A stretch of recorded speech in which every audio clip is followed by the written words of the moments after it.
बात हो जनता की या मौसम हो चुनाव का, मुद्दा हो देश का या दुश्मन पर प्रहार का, हर खबर की होगी मुकम्मल पड़ताल। मांगेंगे सबसे जवाब, उठाएंगे हर सवाल। खबर के हर पहलू पर बजेगा नगाड़ा, क्योंकि यह है जनता का अखाड़ा। नमस्कार, मैं हूं आनंद नरसिम्हन।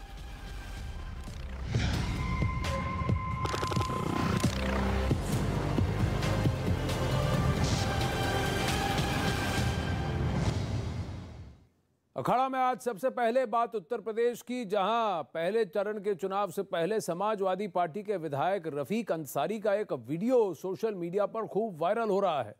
मेरठ के मुस्लिम मोहल्ले में रफीक अंसारी का वीडियो वायरल किया जा रहा है। मेरठ शहर के विधायक और सपा नेता वीडियो में कहते नजर आ रहे हैं कि इस सरकार ने पिछले 5 सालों में मुसलमानों को दबाने का काम किया है। बीजेपी ने 5 साल तक हिंदू गर्दी मचाई है, हर थाने में हिंदू गर्दी मची हुई है, लेकिन मेरठ का मुसलमान कभी दबा नहीं है। अब हिंदू गर्दी नहीं होने देंगे।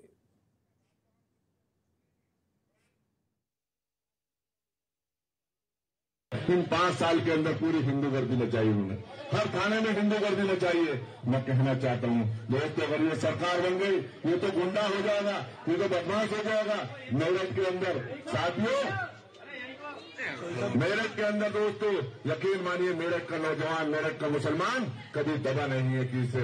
लेकिन साथियों, इस सरकार ने आपको दबाने का काम किया, आपको कुचलने का काम किया, आपको खत्म करने का काम किया। दोस्तों, मैं कहना चाहता हूं, आने वाला दौर दोस्तों ऐसा है, ये हालात बहुत खराब है। सुनिए, बेबाक होकर कह रहे हैं हिंदू गर्दी मची है, थाने में मची है, 5 साल में मची है, आगे होगा तो गुंडा गर्दी मचेगी। अब ये वीडियो वायरल हुआ तो बीजेपी ने इसे मुद्दा बना लिया। बीजेपी के नेता अपने ट्विटर हैंडल से समाजवादी पार्टी को घेरना शुरू कर चुके हैं। शहजाद पूनावाला ने ट्वीट कर लिखा कि यही है हिंदू नफरत का असली चेहरा, जिन्ना को प्यार करने वाली समाजवादी पार्टी। अब वहीं लाल टोपी पर केशव प्रसाद मौर्य ने ट्वीट कर लिखा कि रेड अलर्ट का मतलब लाल टोपी, यूपी के लिए काल टोपी, प्रदेश को बचाने के लिए कमल खिलाएं।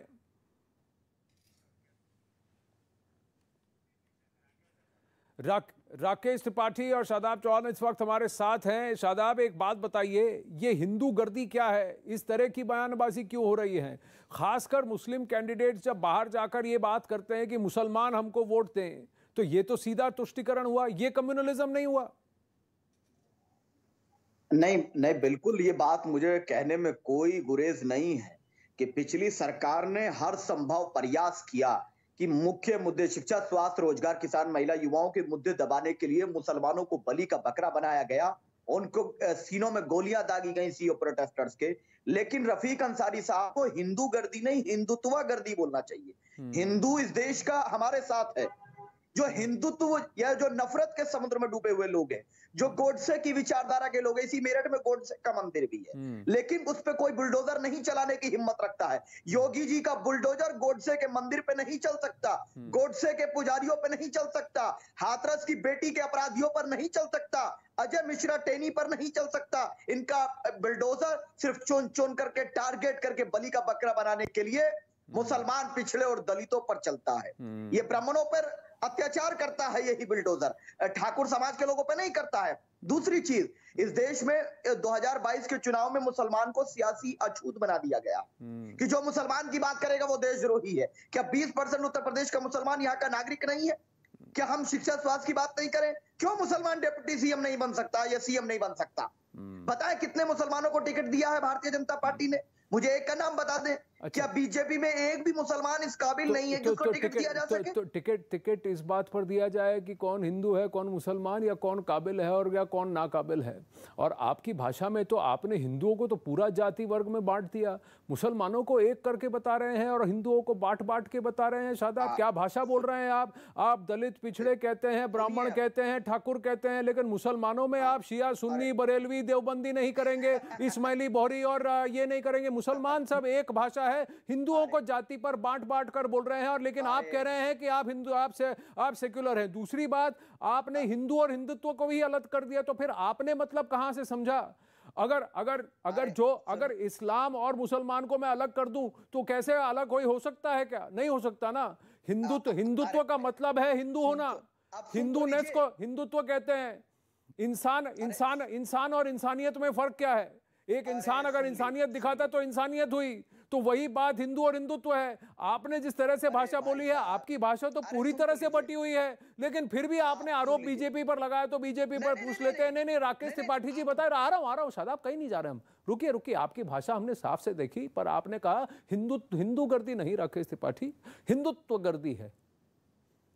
देखिए आनंद जी, ये एक सगल सा बन गया है राजनीति में। जिस राजनीतिक दल को देखो वही हिंदू बहुसंख्यक है भारत में, बावजूद इसके लगातार हिंदुओं को अपमानित करने के लिए तरह तरह के शब्द गढ़े जा रहे हैं। इस देश ने हिंदू आतंकवाद शब्द सुना है।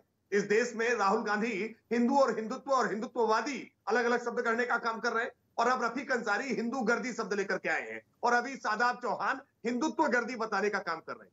ये हिंदुओं का जो अपमान कर रहे हो ना, इसका खामियाजा कांग्रेस ने लगातार भुगता है, आगे भी भुगतेगी। और समाजवादी पार्टी से क्या अपेक्षा की जाए? समाजवादी पार्टी ने तो तुष्टीकरण की पराकाष्ठा कर दी जब उनके नेता जिन्ना का महिमा मंडन करने लगे, जब उनके नेता एसटी हसन तालिबान का महिमा मंडन करने लगे, जब उनके नेता पाकिस्तान को राजनीतिक दुश्मन बताने लगे, तो इनसे क्या अपेक्षा की जा सकती है? लेकिन हिंदुओं का यह अपमान समाजवादी पार्टी को उत्तर प्रदेश में महंगा पड़ेगा, क्योंकि अब हिंदू अपमान सहने के लिए तैयार नहीं है। और बार बार आपने बहुत आनंद जी अच्छी बात कही कि हिंदुओं को विभाजित करके देखते हैं, लेकिन ये मुसलमानों की जातियां नहीं बताते हैं कि उनमें गद्दी कौन है, घोसी कौन है, पसमंदा कौन है, हज्जाम कौन है, भिस्ती कौन है, बरेलवी कौन है, सुन्नी कौन है, शिया कौन है, देवबंदी कौन है, वहाबी कौन है। इस पर ये बात नहीं करना चाहते हैं। उसको ब्राह्मण, क्षत्रिय, गुजर, जाट, दलित, अगड़ा, पिछड़ा ये बांटने की कोशिश करते हैं, लेकिन ये चाल अब कामयाब होने वाली नहीं है। शादाब चौहान पूछ रहे हैं कि भारतीय जनता पार्टी ने मुसलमानों के साथ क्या किया है। उत्तर प्रदेश में 44 लाख हमने प्रधानमंत्री आवास दिए हैं, और इन 44 लाख प्रधानमंत्री आवास में 27% हमने मुसलमानों को दिए हैं। समाजवादी पार्टी के शासनकाल में जो खैरख्वाह कहती है ना, उत्तर प्रदेश का कोई ऐसा जिला नहीं था जहां कर्फ्यू लगाने की नौबत ना आती हो, जहां पर सांप्रदायिक दंगे ना हुए हो। और जब सांप्रदायिक दंगा होता है तो घर हिंदू का भी जलता है, मुसलमान का भी जलता है, बच्चे दोनों के पीड़ित होते हैं, दूध न मिलने से कर्फ्यू लगता है। ये पीड़ा शादाब चौहान हिंदू और मुसलमान के बीच आप अलग अलग देखते रहिए। आप अपराधी की जाति और मजहब देखते रहिए, किसके पक्ष में खड़े हो रहे हैं। ये रफीक अंसारी मेरठ के नौचंदी थाने का हिस्ट्री सीटर है। दुर्भाग्य ये है कि समाजवादी पार्टी इसको माननीय बनाने के लिए लगी है, लगातार इसका महिमा मंडन करने में लगी है। वरना रफीक अंसारी जैसे लेकिन राकेश त्रिपाठी, इससे पहले कि शादाब चौहान आपका उत्तर दें, एक प्रश्न मेरा भी है कि आपकी तरफ से भी तो अब्बा जान चचा जान की बातें होती हैं। कोई तो वजह होगी कि रफीक अंसारी जैसा व्यक्ति मेरठ की सड़कों पर खड़े होकर हिंदू गर्दी बेखौफ होकर बोल रहा है, बेधड़ल्ले से बोल रहा है। देखिए मैं आनंद जी एक बात बता दूं स्पष्ट तौर पर, समाजवादी पार्टी उत्तर प्रदेश में जो सपा के नाम से जानी जाती है ना, सपा का फुल फॉर्म अब समाजवादी पार्टी नहीं, समाप्त पार्टी होगा। और ये दिए के बुझने से पहले जो फड़फड़ाहट होती है ना, ये वही फड़फड़ाहट है। समाजवादी पार्टी के नेताओं की बदजुबानी जो हम लगातार देख रहे हैं, वो जो लगातार इस तरह की भाषा का प्रयोग कर रहे हैं, जिसमें धमकाने का प्रयोग कर रहे हैं, आतंक बचाने का प्रयोग कर रहे हैं, खौफ मचाने का प्रयोग कर रहे हैं, लोगों को जिस तरह से वो डराने का प्रयास कर रहे हैं, ये सारे प्रयास 10 मार्च के बाद समाप्त हो जाएंगे। देखिए 10 मार्च को पता लगेगा।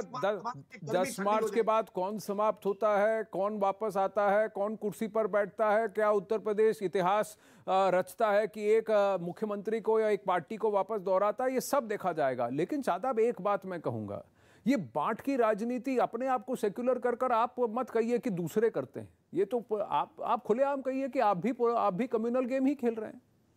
रफीक अंसारी और समाजवादी पार्टी को भी कह देना चाहिए, हम सिर्फ कम्युनल गेम खेल, अपने आप को सेक्युलर ना कहें, फिर अपने आप को धर्मनिरपेक्ष ना कहें, सेक्युलर वर्ड भी गलत है।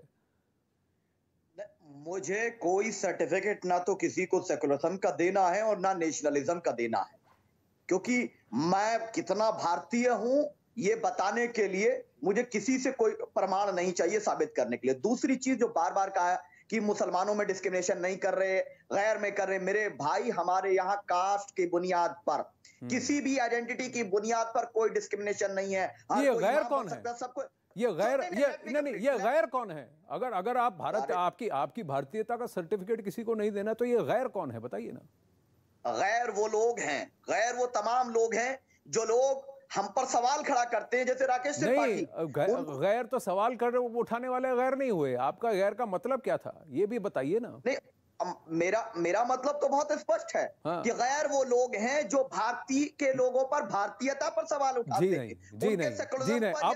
अब आप अपने अब एक झूठ को छुपाने के लिए अब अलग अलग आर्गुमेंट देते रहेंगे, लेकिन आपके मुंह से निकल गया जैसे आपकी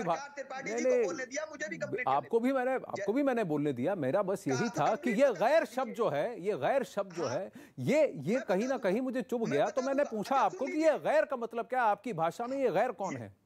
आप सुन लीजिए, नहीं, आपने कहा मुसलमानों की बात और फिर गैर की बात की ना, तो ये गैर कौन है? मैं उन मनुवादी लोगों को कह रहा हूं जो दलितों को मनुवाद क्या है बताइए। नहीं, मनुवाद क्या है बताइए। मनुस्मृति पढ़िए। नहीं, मनुस्मृति में क्या लिखा है मुझे बताइए ना, आपने पढ़ी है। आप हाँ बताइए।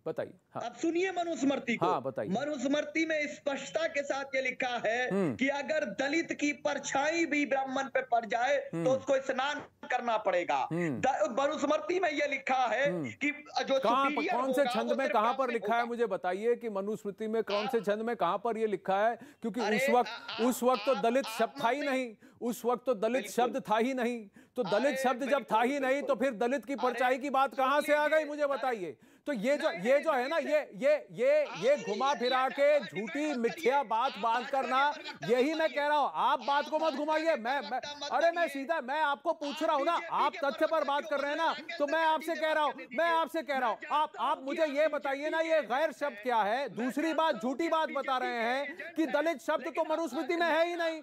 दलित शब्द जब मनुस्मृति में है ही नहीं तो फिर क्या बात है? और तीसरी बात, क्या मनुस्मृति में ब्राह्मण का मतलब क्या है आप मुझे बताइए। ब्राह्मण जाति से है या ब्राह्मण जिसके पास विद्या है उससे है? ब्राह्मण का मतलब क्या है बताइए। वर्ण का भाई पता है क्या है? जब मनुस्मृति लिखी गई थी तब वर्ण था कि तब जाति थी? वर्ण किस बात पे होता था? क्या वो जन्म के आधार पर होता था या कर्म के आधार पर होता था? आप तो बड़े विद्वान हैं शादाब। मैं आपको एक बात बताता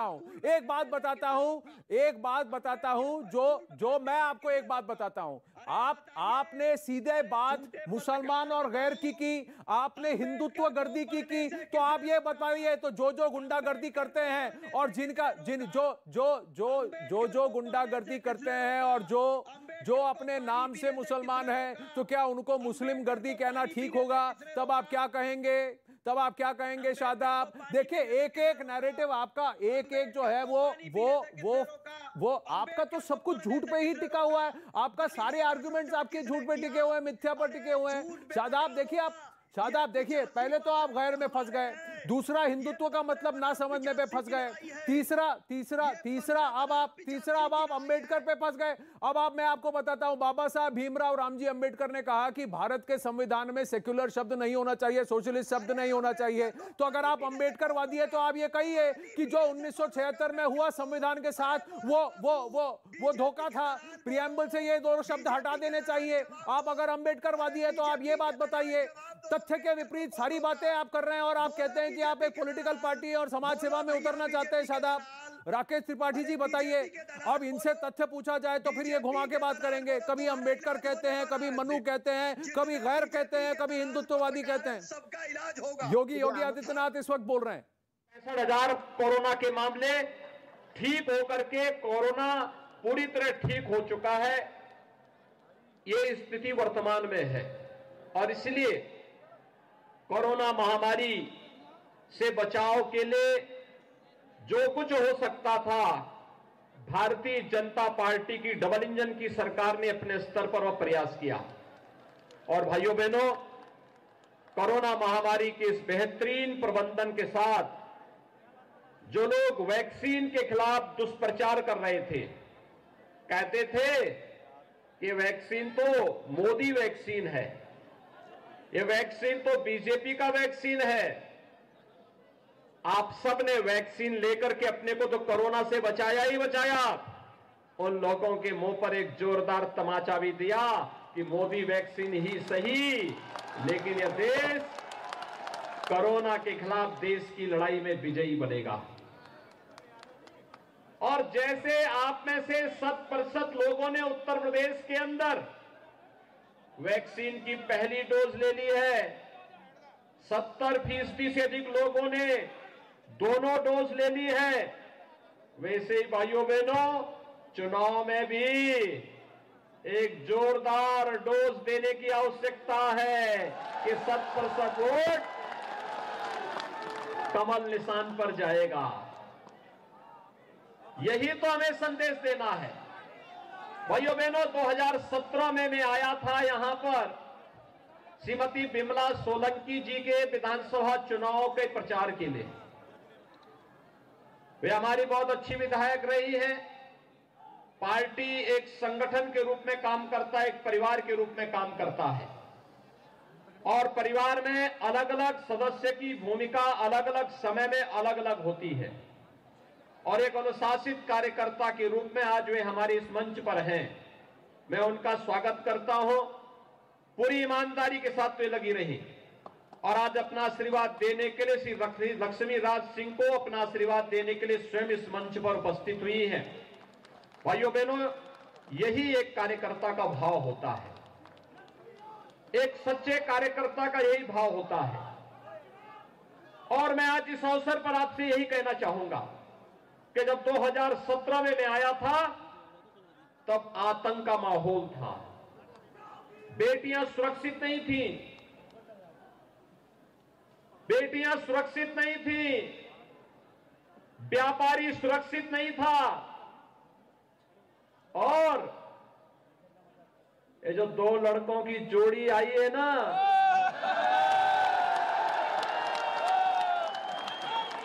ये दो लड़कों की जोड़ी 2017 में भी बनी थी, 2014 में भी बनी थी।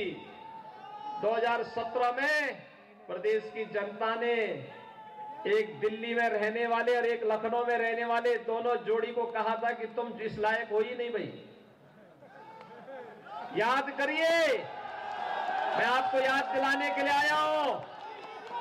भाइयों बहनों, 2013 में जब मुजफ्फरनगर का दंगा हुआ था और सचिन और गौरव नाम के दो जाट युवकों की निर्मम हत्या हुई थी, लखनऊ वाला जो लड़का है ना, ये सत्ता में था और तब हत्या करवा रहा था,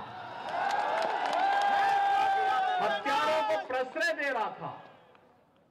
ऐसे हमारे युवा विधायक, मंत्री और अब प्रत्याशी श्री संदीप सिंह जी, जिला के अध्यक्ष चौधरी ऋषिपाल सिंह जी, पंडित ठाकुरदास शर्मा जी, चौधरी नत्थू सिंह जी, श्री सुरेश यादव जी, श्री हरप्रसाद नायक जी, श्रीमान रईस खान जी और आज इस सभा में उपस्थित प्यारे भाइयों, बहनों, माताओं, युवाओं, आप सभी को मेरा प्यार भरा नमस्कार। सबसे पहले महर्षि विश्वामित्र की तपोस्थली रही इस अलीगढ़ की भूमि को मैं शीश झुकाकर प्रणाम कर कर मेरी बात की शुरुआत करना चाहता हूं। जब भी अलीगढ़ आते हैं, राजा महेंद्र प्रताप सिंह जी को कैसे भूल सकते हैं, जिन्होंने अपनी संपत्ति का परवाह किए बगैर शिक्षा को बढ़ावा देने के लिए उस जमाने में इनिशिएटिव लेकर महेंद्र प्रताप सिंह जी ने ढेर सारे काम किए। ये भूमि है जहां शहीद आजम भगत सिंह कई महीनों तक सादीपुर गांव में रहे और क्रांति की ज्योत को प्रज्वलित करते रहे। मित्रों, ये राष्ट्रीय आंदोलन के साथ जुड़ी हुई अलीगढ़ की पवित्र भूमि है। यही भूमि है जहां सखी संप्रदाय के प्रमुख स्वामी हरिदास जी हुए, गोपाल दास नीरज, जिन्होंने ढेर सारी शुद्ध हिंदी की संस्कृत प्रचुर कविताएं देने का काम किया, वो भी ये भूमि है। और अशोक सिंघल जी की भी जन्मभूमि कर्मभूमि अलीगढ़। और मेरे लिए जैसे लोगों के लिए बहुत बड़ा आकर्षण का केंद्र है हमारे बाबूजी स्वर्गस्थ कल्याण सिंह जी की भी कर्मभूमि और जन्मभूमि यही अतरौली, यही अलीगढ़। मित्रों, मैं भूल नहीं सकता मुझे 2013 में महामंत्री बनाकर यूपी का प्रभारी बनकर यहां भेज दिया गया। मैं गुजरात से आता था, ना यूपी में कभी काम किया था, ना लखनऊ बनारस के बाहर कभी गया। इतना बड़ा प्रदेश, 80 सीटें लड़ाना, तितर मितर संगठन बहुत पसोपस में था कि क्या होगा, कैसे करेंगे। मगर मैंने समय मांगा, बाबूजी ने समय दिया। राजू भैया भी थे, बाबूजी के घर पर भोजन के लिए गया और पिता की तरह, जैसे पिता अपने बच्चे को उंगली पकड़कर चलना सिखाता है, उत्तर प्रदेश की राजनीति के पाठ सिखाने का काम महान बाबूजी ने किया और उसी की नींव पर आज 3 सरकारें हुई। एक व्यक्ति जिसने सबसे पहले उत्तर प्रदेश के अंदर समाज का विभाजन करे बगैर पिछड़ा समाज को उसका अधिकार देने की बात करी, अधिकार दिया और उत्तर प्रदेश के पिछड़ा समाज का राजकीय गौरव बढ़ाने का काम किया। एक ऐसी व्यक्ति, जब सवाल आया कि राम जन्मभूमि चाहिए या मुख्यमंत्री की कुर्सी चाहिए, कुमारी के साथ हंसते हंसते मुख्यमंत्री की कुर्सी को ठोकर बरकर मारकर राम जन्मभूमि काम किया। हम तो बड़े युवा थे, मैं झांसी की जेल में था, वहां पर कोर्ट में ले गए, वहां किसी के घर पे साथ में बिठाया, टीवी पर देखते थे, बाबूजी इस्तीफा देने गए, चेहरे पर गौरव का भाव था, कोई दुख नहीं था कि राम जन्मभूमि के लिए इस्तीफा देने जा रहे हैं। और आज बाबूजी की आत्मा को जरूर शांति मिलती होगी, क्योंकि उनके जीते जी ही हमारे देश के प्रधानमंत्री नरेंद्र मोदी जी ने राम जन्मभूमि का शिलान्यास कर आसमान को छूने वाला राम मंदिर बनाने का निर्णय। और मेरे लिए, मैं अतरौली दूसरी बार आया हूं, मेरे जीवन में बड़ी रोमांच करने वाली बात होती है। इस धरती पर पग रखता हूं तब बाबूजी की याद सदैव मुझे आती है। मित्रों, मैं आज यहां आया हूं तब पूरी ब्रजभूमि की जनता को हाथ जोड़कर करबद्ध निवेदन करने आया हूं कि आपने 2014 में मोदी जी को प्रधानमंत्री बनाया, 2017 में भारतीय जनता पार्टी की सरकार बनाई, 19 में फिर से प्रधानमंत्री बनाया और अब 2022 में हमारे सफल मुख्यमंत्री श्री योगी आदित्यनाथ को फिर से एक बार मुख्यमंत्री बनाने का। ये 14, 17 और 19 का चुनाव, ये उत्तर प्रदेश के किस्मत बदलने वाला चुनाव रहा है। यहाँ सपा बसपा, बसपा सपा,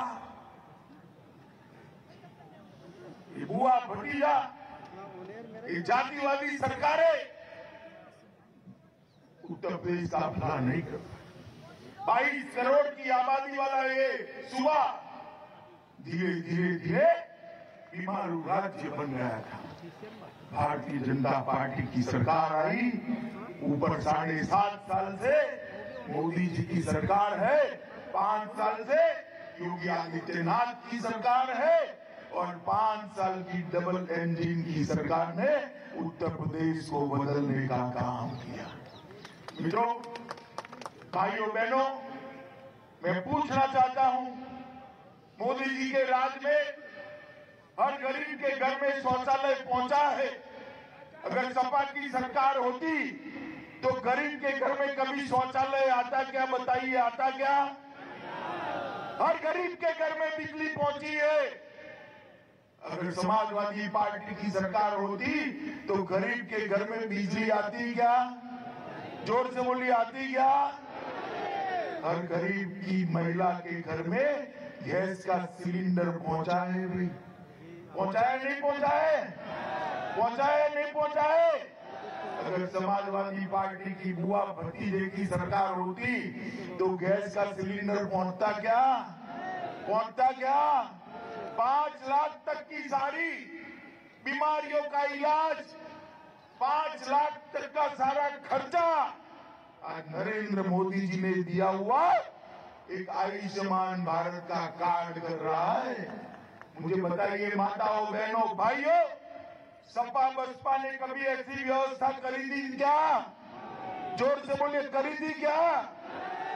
हर घर में शौचालय, हर घर में गैस, हर घर में कार्ड, हर घर में लाइट और 40 लाख से ज्यादा लोगों को घर देने का काम ये भारतीय जनता पार्टी के प्रधानमंत्री नरेंद्र मोदी जी ने किया है। मित्रों, नरेंद्र मोदी जी, आप मुझे बताइए भाई, कितने लोगों ने टीके लिए? हाथ ऊपर करिए तो। सबने लिए ना? एक पैसा देना पड़ा है आपको? जोर से बोलो, देना पड़ा है क्या? ये अखिलेश बाबू टीके का विरोध करते थे कि ये तो भाजपा का टीका है, हम नहीं लगाएंगे। मित्रों, उन्होंने देश की और उत्तर प्रदेश की जनता को गुमराह करने का प्रयास किया। ये बात अलग है, बाद में डरकर उन्होंने भी लगवा दिया, मगर उनकी मानकर अगर टीका न लगाते तो ये तीसरी लहर में हम बच पाते क्या? जोर से बोलो भाई, बच पाते क्या? बच पाते क्या? माताओं, भाइयों, बहनों, 130 करोड़ की जनता को टीके का सुदर्शन चक्र लगाकर नरेंद्र मोदी जी ने उसको सुरक्षित करने का काम किया है। मित्रों, सुरक्षित करने का काम किया। भाइयों बहनों, जब कोरोना आया तो रोजगारी गरीब की छीनी जाएगी। लॉकडाउन हो गया, बंद हो गया, कल कारखाने बंद हुए, ऑटो रिक्शा बंद हो गए, दुकानें बंद हो गई। गरीब क्या खाएगा? जो हर रोज लाकर हर रोज खाता था, उसे खाने के लाले पड़ने लगे। मित्रों, नरेंद्र मोदी जी ने देश के 80 करोड़ गरीबों को और मेरे उत्तर प्रदेश के 15 करोड़ गरीबों को 2 साल से प्रति व्यक्ति 5 किलो अनाज भेजने का काम भारतीय जनता पार्टी के प्रधानमंत्री नरेंद्र मोदी।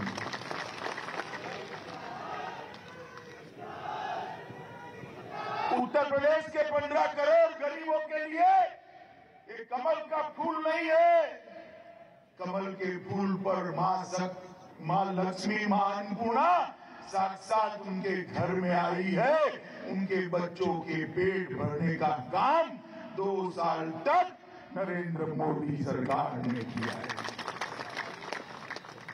मित्रों, मुझे 7 चर्च में बताइए, इस सपा बसपा सपा की सरकारें चलती थी, तब राजा महेंद्र प्रताप सिंह के नाम पर किसी को यूनिवर्सिटी बनाने का याद आया था क्या? आया था? बनानी चाहिए या नहीं बनानी चाहिए? योगी आदित्यनाथ जी ने मोदी जी के हाथ से राजा महेंद्र प्रताप सिंह के नाम से यूनिवर्सिटी बना दी और कासगंज, एटा, हाथरस और अलीगढ़ के 100 से ज्यादा कॉलेजों को जोड़कर हमारे युवाओं की पढ़ाई लिखाई की हमेशा के लिए व्यवस्था करने का काम किया। आप मुझे बताइए, बहन जी की और है कि खरीफ में कौन सा फसल होता है और रबी में कौन सा? अगर किसी ने पकड़ा दिया उनको कि वे अलीगढ़ जाओ तो आलू की बात करना, किसान खुश हो जाएंगे।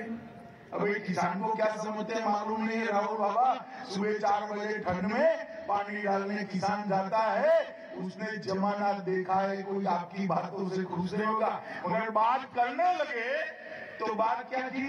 हम यहाँ आलू की फैक्ट्री लगा देंगे। भाइयों बहनों बताओ, आलू तो भी फैक्ट्री में होता है क्या? जिसको ये मालूम नहीं है आलू फैक्ट्री में होता है या खेत में उगाते हैं, जमीन के ऊपर होता है या जमीन के नीचे होता है। अब वो कहने लगे कि हम किसानों की समस्या का समाधान करने लगे। कर सकते हैं क्या? कर सकते हैं क्या? नरेंद्र मोदी जी ने उत्तर प्रदेश के 7 करोड़ से ज्यादा किसानों को हर साल 6,000 रुपया डायरेक्ट उसके बैंक अकाउंट पे भेजने का काम किया है। तो लाखों टन अनाज और धान एमएसपी पर खरीदने का काम देश के प्रधानमंत्री नरेंद्र मोदी। अब ये अन्न की पोटली लेकर निकलते हैं अखिलेश जी। अगर कोई नई पार्टी के लिए तो हम मान ले, आपकी तो कई साल सरकार रही है, आपकी रही, मुलायम सिंह जी की रही, कब खरीद की इसका हिसाब किताब लेकर आओ जरा। लाना चाहिए नहीं लाना चाहिए भाई? जोर से बोलो, लाना चाहिए नहीं लाना चाहिए? मित्रों, ये कभी भी किसानों का भला नहीं कर सकते, ये अपने परिवार का भला करते हैं और किसी का भला नहीं। अभी एक समाजवादी इत्र वाले के यहाँ रेड हुई, 250 करोड़ रुपया निकला। 250 के मंच पूरा भर जाएगा। आरएलडी के प्रमुख जयंत चौधरी के उस बयान की जिस पर उत्तर प्रदेश का सियासी पारा हाई हो गया है। पार्टी कार्यकर्ताओं को जीत का मंत्र देते हुए जयंत चौधरी बीजेपी पर कुछ ऐसा बोल गए जिस पर सियासत गर्मा गई। जयंत चौधरी ने चुनाव प्रचार के दौरान बीजेपी कार्यकर्ताओं की चर्बी उतार देने वाला विवादास्पद बयान दे डाला। उन्होंने अपने कार्यकर्ताओं से अपील की कि ईवीएम का ऐसा बटन दबाओ कि बीजेपी कार्यकर्ताओं की चर्बी उतर जाए।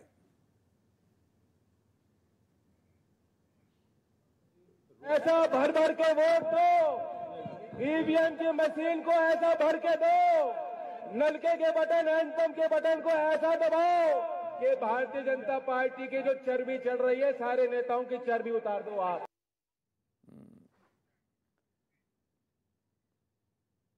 भारतीय जनता पार्टी के जो नेताओं की चर्बी चढ़ रही है वो चर्बी उतार देंगे, ऐसा बटन दबाओ। राकेश त्रिपाठी हमारे साथ हैं, फखरुल चांद हसन समाजवादी पार्टी से हमारे साथ हैं और संदीप चौधरी आरएलडी से भी हमारे साथ हैं। आप सबको नमस्ते। राकेश त्रिपाठी जी, ये क्या बात कर रहे हैं जयंत चौधरी?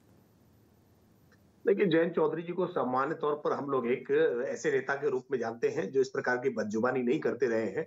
चौधरी चरण सिंह जी की एक महान विरासत को संभालते रहे हैं, लेकिन बड़ा दुर्भाग्य है जब अखिलेश यादव जी के साथ हैं, लाल टोपी के साथ हैं, तो इस प्रकार की भाषा का हो जाना सहज संभाव्य दिख रहा है। समाजवादी पार्टी के साथ प्रभाव में जो भी आता है उसकी भाषा इस प्रकार की हो जाती है। इससे पहले जयंत चौधरी जी को कभी किसी ने इस प्रकार की भड़काऊ भाषा या इस प्रकार की गुंडागर्दी की भाषा प्रयोग करते हुए नहीं देखा होगा। लेकिन ये अखिलेश यादव जी की पार्टी का प्रभाव है। समाजवादी पार्टी ने जिस तरह से अपने तमाम नेताओं को आरएलडी के टिकट पर वहां पर चुनाव लड़ाने का काम किया है, तो ये समाजवादी पार्टी की गुंडागर्दी का तत्व आज आरएलडी के अंदर भी दिखाई पड़ रहा है। दोनों के अंदर इस प्रकार की भावनाएं दिखाई पड़ रही हैं, लेकिन हम मानते हैं कि इस तरह की भावनाओं को पश्चिमी उत्तर प्रदेश नकार देने का काम करेगा, क्योंकि पश्चिमी उत्तर प्रदेश ने पिछली सरकार समाजवादी पार्टी के रहते हुए अपराध का आतंक देखा है कि किस तरह से मुकीम काला हो या मुस्तकीम काला हो, किस प्रकार से वहां पर एक आतंक व्याप्त रखते थे। देखा है सबने कि किस प्रकार से नाहिद हसन वहां दंगा कराने का काम करते थे और समाजवादी पार्टी ने उनको अपना कैंडिडेट बनाने का काम किया है। तमाम दंगाइयों को, अपराधियों को समाजवादी पार्टी ने, आरएलडी ने अपने कैंडिडेट बनाने का काम किया है। पश्चिमी उत्तर प्रदेश मुजफ्फरनगर दंगों को भूला नहीं है, अपराधियों के आतंक को भूला नहीं है। वो आपका आरोप है, सपा का भी आरोप है कि आपकी फेहरिस्त में भी कई सारे ऐसे हैं जिनके नाम, जिनके आगे क्रिमिनल केसेस दर्ज हैं। लेकिन संदीप चौधरी जी, एक बात बताइए, ये जो तीखा स्वर, ये जो तीखा रुख जयंत चौधरी जी अपना रहे हैं, कहीं ये अमित शाह जी की एक हफ्ते पहले फेंकी हुई गुगली तो नहीं, जिसको डिफेंड करते करते अब आपको एग्रेसिव होना पड़ रहा है? देखिए, मैं आपको बता दूं, पश्चिम उत्तर प्रदेश में एक कहावत है कि भाई जब कोई किसी की सुनता नहीं, हम उसके आगे अर्जी लगाते हैं, रिक्वेस्ट करते हैं, तो उसको कहते हैं कि भाई इसकी आंखों पे चर्बी चढ़ गई है। 1 साल से किसान कह रहे थे जी ये कानून गलत हैं, एक साल से किसान कह रहे थे हमें एमएसपी दे दो, और जिस तरीके से कभी गाड़ियां हमारे ऊपर चढ़ा दी जाती है, इसका मतलब कुछ भी दिखाई नहीं दे रहा, आंखों पे चर्बी चढ़ गई है। और सरकार अगर हमारे ये रिमूव कर देते हैं, सत्ता परिवर्तन हो जाता है, तो ये चर्बी हटाने का काम जनता करेगी। वही रिक्वेस्ट जयंत चौधरी जी कर रहे हैं। अदरवाइज कभी भी और कहीं भी आपको मैं चैलेंज कर सकता हूं, आप राष्ट्रीय लोकदल का एक कार्यकर्ता या एक कैंडिडेट या एक नेता ना भ्रष्टाचारी बता सकते हैं, ना बलात्कारी बता सकते हैं, ना तो अभी तकलीफ ये है संदीप जी की रालोद की सीटों पर सफाई लड़ रहे हैं, आरएलडी के कैंडिडेट कम है। चिंता है कि आने वाले समय में कहां चीनी मिलें लगनी है, हमें चिंता है कि किसान का उत्थान कैसे होना है। ये बात तो बीजेपी भी कह रही है संदीप जी, ये बात तो बीजेपी भी आपको क्रेडिट दे रही है कि आप इस तरह की गलत बयानबाजी नहीं करते। पर मैं ये कह रहा हूं कहीं ये प्रेशर तो नहीं कि अमित शाह जी ने जो गूगली फेंकी थी हफ्ते भर पहले, उसको बराबर करने में और इक्वेशन बिठाने में कि देखिए हम सपा के साथी हैं, हम कहीं नहीं जाने वाले हैं और ये जाट वोट इधर उधर खिसक ना जाए, इसलिए क्या ये तीखे स्वर अपना रहे हैं? ये प्रेशर में कह रहे हैं जयंत चौधरी? आपके चैनल के माध्यम से ये चीजें क्लियर कर दूं, हम लोग तो खेत में काम करने वाले लोग हैं, सीमा पर काम करने वाले लोग हैं, हमें गुगली भी फेंकनी नहीं आती, हमें धोखा भी देना नहीं आता, हमें झूठे वादे करना भी नहीं आता। हम तो दिल के साफ लोग हैं, स्ट्रेट फॉरवर्ड बोलते हैं। जयंत जी ने साफ साफ बोला है भाई ये चर्बी हटाने का काम करो ताकि इनको साफ साफ दिखाई दे। पर इन्होंने आंखों पे चर्बी की बात नहीं की संदीप जी। राकेश जी, आप इस एक्सप्लेनेशन को एक्सेप्ट करते हैं, स्वीकार करते हैं? क्योंकि वहां पर उन्होंने कहा है बीजेपी वालों को जो चर्बी चढ़ी है, ये चर्बी उतारना और आंखों से चर्बी हटाना दोनों में फर्क है संदीप जी। मैं देखिए संदीप जी के एक बात मैं फिर इसको दोहराऊंगा, समाजवादी पार्टी के साथ जाने के कारण ही आज आरएलडी के नेता की भाषा ऐसी हुई है। हमने फिर इस बात को दोहरा रहा हूं, जयंत चौधरी जी को हमने इस तरह की भाषा का प्रयोग करते हुए इससे पहले नहीं सुना है। ये समाजवादी पार्टी के साथ जाने का भी केवल प्रभाव मात्र है। और मैं इसलिए पूरा अनुरोध करूंगा, आग्रह करूंगा, अब भी समय है, गठबंधन तोड़ करके अलग हो जाइए, वरना आपकी पर्सनैलिटी, आपके व्यक्तित्व को बड़ा नुकसान पहुंचाने का ये काम करेगी। आपकी पार्टी को नुकसान पहुंच ही रहा है, लेकिन जयंत चौधरी जी जिस तरह की हताशा निराशा भरी बातों का आज प्रयोग कर रहे हैं और जिस तरह से चर्बी घटाने की बात कर रहे हैं, पश्चिमी उत्तर प्रदेश में ये साथ तो इनका 2019 से चल रहा है राकेश जी। नहीं, आपके भी तरीके अच्छे हैं कि भाई जाटों के अंदर थोड़ा कंफ्यूजन पैदा कर दो, सपा रालोद की जोड़ी पर सवाल खड़े कर दो, ये भी अच्छा, ये भी अब पॉलिटिकल नुस्खा है, चलेगा। लेकिन फखरुल चांद हसन जी कही ये कह रहे हैं, जैसे बीजेपी कह रही है कि सपा की जो बयानबाजी होती है, गलत बयानबाजी, उसकी आदतें, अब बुरी आदतें बहुत जल्दी सीख लेता है कोई। तो क्या जयंत जी को भी आप बुरी आदतें सिखा रहे हैं? आनंद जी, बुरी बातें और बुरी आदतें किसको है? ये योगी जी के बयान को देख लीजिए। ये बयान तो योगी जी के बयान के बाद आया है ना। तो जो राकेश त्रिपाठी जी बैठे हैं, अगर वो स्वीकार कर ले कि योगी जी का बयान कि गर्मी ठंडी कर देंगे वो गलत था, तो मैं जयंत जी के बयान पे गर्मी ठंडी करना उसका मतलब अलग है, चर्बी उतार देना इसका अर्थ अलग है। तो दोनों में आप समान देखिए। वो गर्मी का जवाब देखिए, फखरुल चांद हसन जी, गर्मी का जवाब जयंत चौधरी ने दिया। भाजपा को क्यों बचाने लगते हैं? मैं आपसे बात कर रहा हूं, मैं तो ये कह रहा हूं गर्मी सर्दी का तो जवाब जयंत चौधरी ने दिया, चर्बी की बात तो किसी ने नहीं की। चर्बी की बात तो सिर्फ जयंत चौधरी जी ने की। अरे तो मैं उसी पे आ रहा हूँ। अगर क्या ये संसदीय भाषा है योगी जी की कि गर्मी ठंडी कर देंगे, क्या ये बयान सही था? और दूसरी बात, जब जयंत जी कहते हैं कि आप ऐसा वोट देना, इतनी जोर जोर से वो बटन दबाना कि भारतीय जनता पार्टी की चर्बी खत्म हो जाए, मैं समझता हूं कि लोकतंत्र में किसी को भी जवाब देने का क्या तरीका है? वोट का ही तरीका है। तो जयंत चौधरी जी ने अगर ये कहा है कि भारतीय जनता पार्टी की चर्बी खत्म हो जाएगी आपके लोकतांत्रिक तरीके से बटन दबाने को लेके, तो हम समझते हैं इसमें कुछ गलत नहीं है। और भारतीय जनता पार्टी इसमें फखरुल चांद जी एक इसमें पता है इसमें क्या है कि जब बयानबाजी पॉलिटिकल तंज कसते हैं ना, तो तंज कसने का जो है इसको कहते हैं वो टाइट रोप होता है, बहुत पतली लाइन होती है। आप इस रेखा के साथ थोड़ा सा फ्लर्ट कर सकते हैं, लेकिन कब उसको लांग जाएंगे वो पता नहीं लगता। गर्मी सर्दी तक ठीक है, उसका जवाब जयंत चौधरी जी ने भी दिया। तो ये सियासी बयानबाजी मजा आता है। लेकिन मैं आपने सवाल पूछा राकेश त्रिपाठी जी को, उनको जवाब देने दीजिए, फिर आप जवाब दीजिए। आपने इतनी ही टोका टाकी अगर राकेश अरे देखिए, आप देखिए, आप बड़े माने हुए पब्लिक में जो व्यक्ति है, ऐसे नहीं पब्लिक लाइफ में आप एक्सपीरियंस्ड व्यक्ति हैं, या आप एक छोटे बच्चे की तरह कह रहे हैं यार आपने उसको टॉफी दी मुझे टॉफी नहीं दी, उसको बड़ा लॉलीपॉप दिया मुझे छोटी टॉफी दी। आपने राकेश त्रिपाठी जी को जो सवाल पूछा उसका वो जवाब दे। देखिए अगर योगी जी ऐसी बयानबाजी करेंगे तो जयंत जी जवाब देंगे। ये कह रहे हैं फखरुल चांद हसन, राकेश त्रिपाठी क्या कहेंगे?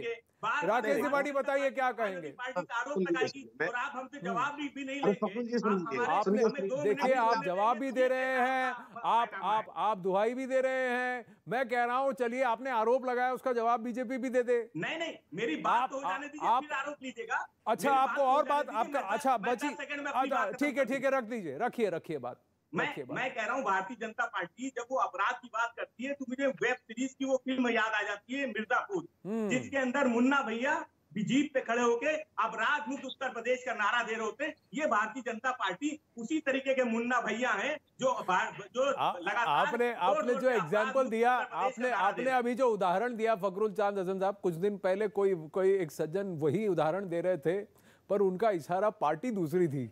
मैं इतना ही कहूंगा उस पार्टी में जिसमें कभी राजा भैया और मुख्तार अंसारी हुआ करते थे, पार्टी दूसरी थी। बस मैं बस इतना ही कहूंगा, बाकी राकेश त्रिपाठी जी बोले। जी राकेश त्रिपाठी जी बताइए। मैं फखरुल जी को इतना कहूं, इन्होंने एक फिल्म का उदाहरण दिया है मिर्जापुर।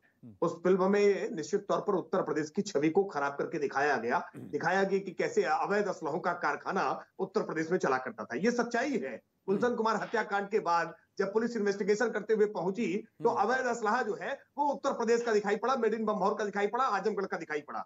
ये छवि सपा बसपा की जातिवादी राजनीति ने उत्तर प्रदेश की खराब करके रखी थी कि उत्तर प्रदेश अवैध असलहों के कारखाने के लिए जाना जाने लगा था। बॉलीवुड की फिल्में मिर्जापुर जैसे बनने लगी थी, लेकिन आज उत्तर प्रदेश की छवि हमने बदली है। आज उत्तर प्रदेश के हरदोई के संडीला में आज वेबले एंड स्कॉट की रिवॉल्वर्स बन रही है, आज असॉल्ट राइफल बन रही है अमेठी में, आज ब्रह्मोस मिसाइल बन रही है लखनऊ में। हमने आज उत्तर प्रदेश में आज तमाम ऐसे परिवर्तन करने का काम किया है कि उत्तर प्रदेश में अपराध, गुंडागर्दी, अगर परिवर्तन करने का काम किया है तो फिर फखरुल चांद हसन आपसे पूछ रहे हैं राकेश जी कि इस तरह की बयानबाजी की क्या आवश्यकता है?